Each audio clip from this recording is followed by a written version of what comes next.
नमस्कार दोस्तों, जय हिंद। आज मैं आपको बताना चाहूँगा भारत के संविधान के बारे में। जैसा कि हम सब जानते हैं दोस्तों कि हमारे देश को आज़ादी 1947 में मिली और 1950 में हमने भारत के संविधान को अपने देश में लागू किया। लेकिन क्या आप जानते हैं कि हम रिपब्लिक डे क्यों मनाते हैं? रिपब्लिक डे मनाने का कारण सबसे बड़ा यह है दोस्तों कि जब 26 नवंबर 1949 को 2 साल 11 महीने और 18 दिन लगाने के बाद हमने अपने संविधान को तैयार किया, तो उसको लागू करने के लिए जो हमने तारीख रखी वो थी 26 जनवरी 1950। हाँ जी दोस्तों, ये वही तारीख है जिस दिन हम अपना गणतंत्र दिवस यानी कि रिपब्लिक डे मनाते हैं। और फिलहाल हमने अपना 74वां गणतंत्र दिवस बड़ी ही खूबसूरती से मनाया। और जैसा कि आप जानते हैं दोस्तों कि भारत का संविधान यानी कि the constitution of India is not only a constitution but it is the father and mother of all the laws which are enacted and executed in India।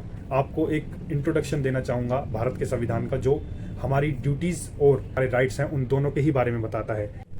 तो दोस्तों, हमारे संविधान में कुल 12 शेड्यूल्स और 395 आर्टिकल्स यानी कि अनुच्छेद हैं, जिन आर्टिकल्स को कुल 22 भागों में बांटा हुआ है। और उन्हीं 22 भागों में से एक है भाग 3 यानी कि पार्ट 3, जो बात करता है हमारे यानी कि इंडिविजुअल मूल अधिकारों की, फंडामेंटल राइट्स की।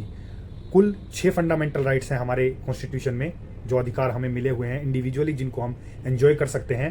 और उन अधिकारों को इस तरीके से दिया हुआ है, जैसे पहले है right to equality, then right to freedom, then right against exploitation, then right to freedom of religion, cultural and educational rights, and at last constitutional remedies.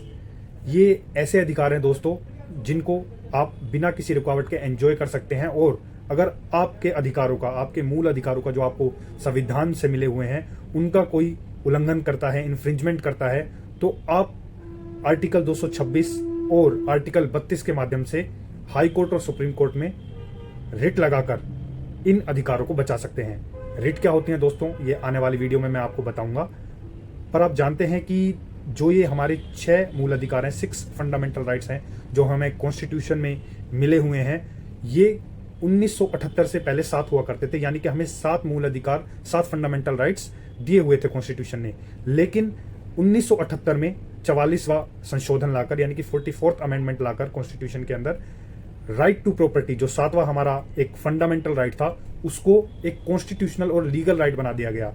यानी कि वो एक लीगल और कॉन्स्टिट्यूशनल राइट तो रहा, बट एक फंडामेंटल राइट नहीं रहा, जिसको हम क्लेम नहीं कर सकते, जिसको हम मूल अधिकारों के अंदर मांग नहीं सकते। तो दोस्तों, आपसे विदा लेता हूं। अगली वीडियो में इसी तरह एक नई इंफॉर्मेशन के साथ आपके साथ मुलाकात होगी। नमस्कार।